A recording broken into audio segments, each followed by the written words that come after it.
it's me, Georgia. I've really missed you since I last saw you. I hope you've been enjoying Sally's lessons. Did you try last week's balloon experiment? It was pretty awesome. Over the last couple of weeks, Sally has taught us a really cool way to remember the 10 commandments God gave Moses and about the strong and courageous leader, Joshua. Reading about Joshua's life has reminded us that we too can be brave when we invite Jesus into our hearts, because this means that God is always with us.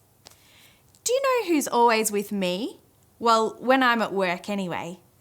Sally. Sally is pretty good at talking, isn't she?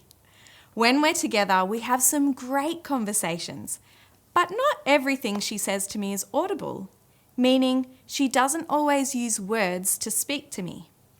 Let me explain what I mean.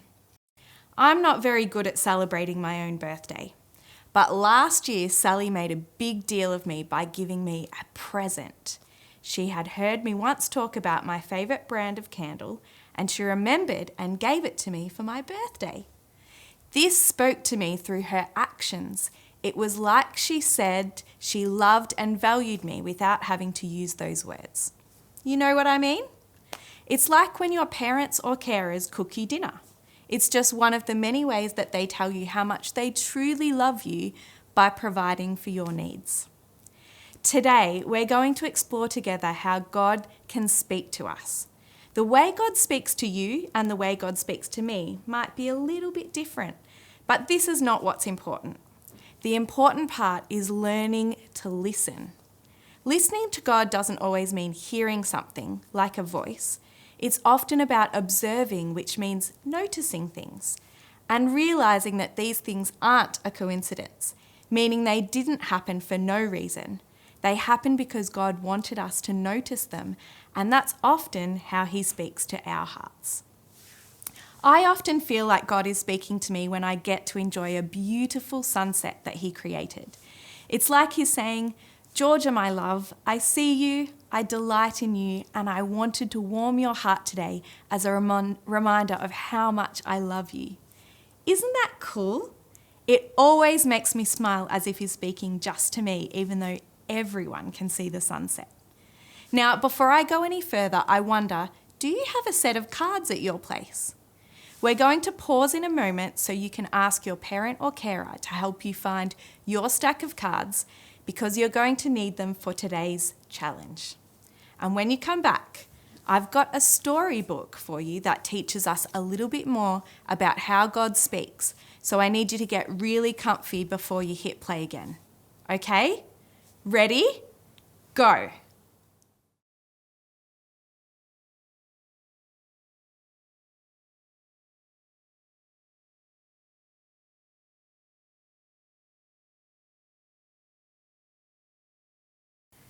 God speaks in whispers.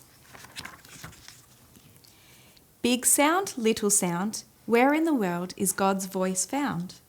Can you hear God crashing in the waves? Can you hear Him echo, echo, echo in the caves? Do you hear Him when a bird chirps, or when your sister slurps? Do you hear Him on top of a mountain, or even at the drinking fountain? Do you hear God's voice when you're feeling sad? Or perhaps when you're a little mad? God speaks through stars that shoot through the sky. God speaks in whispers as soft as a sigh. Why is God whispering so you barely hear? It's really quite simple. You have to get near. Sort of like Grandma who gives you a hug or tucks you in bed all nice and snug. God whispers down deep to the depths of your heart.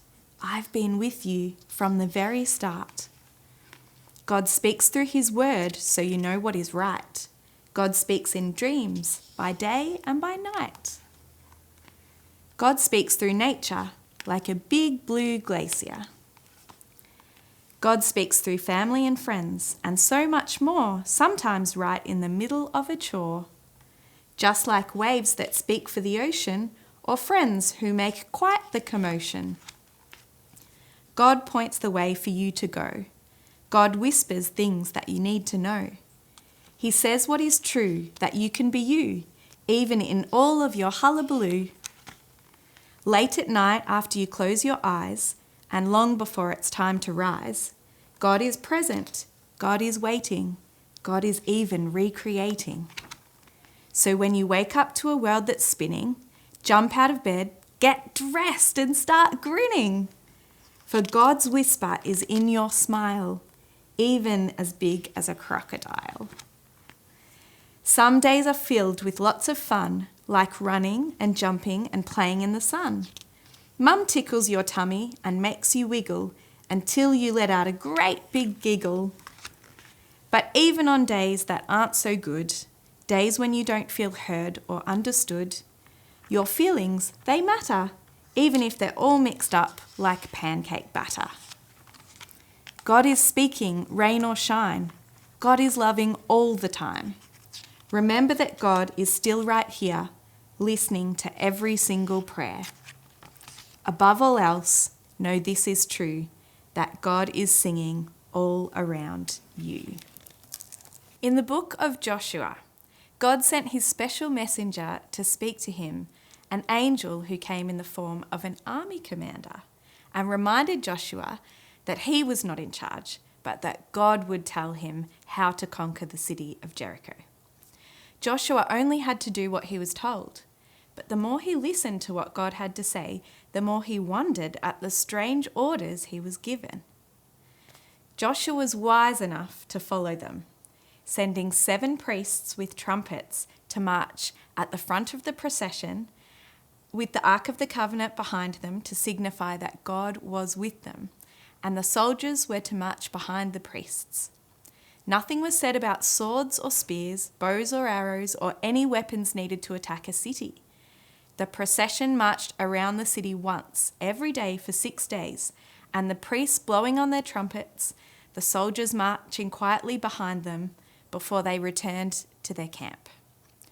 On the 7th day, God told them to march 7 times around the city, and on the 7th lap, the soldiers were to shout loud with the priests blowing the trumpets. And do you know what happened?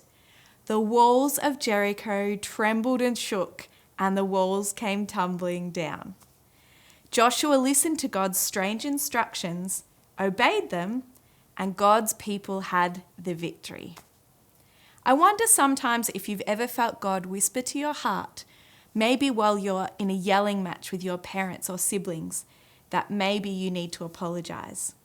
It doesn't make sense to you because you believe you were wronged or that you were hard done by. But when you followed God's whisper to do the right thing, you turned someone else's frown into a big smile.